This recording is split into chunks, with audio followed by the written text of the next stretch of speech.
À présent, on fait un point sur la planification de l'animation commerciale. Quelles sont les étapes à respecter? On découvre ça ensemble. Le planning d'animation va être réalisé en 3 temps. Tout d'abord, on va réaliser un planning synthétique. On doit retrouver l'ensemble des animations de façon simple et visuelle avec les principales dates butoirs. Il peut être réalisé avec un outil simple comme par exemple un classeur Excel. Ensuite, il faut constituer un planning opérationnel. On va lister par ordre chronologique l'ensemble des tâches nécessaires à la réalisation de chaque action, en indiquant pour chaque tâche les ressources matérielles, les ressources humaines ainsi que les tâches antérieures, c'est-à-dire celles qui doivent être réalisées pour que la tâche concernée puisse débuter.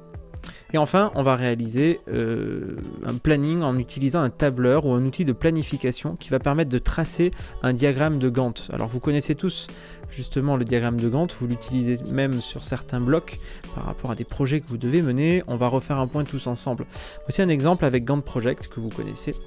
Tout d'abord sur Gantt Project, on va retrouver la liste des tâches qui vont être sur l'axe du coup vertical avec les dates de début et de fin de chaque tâche.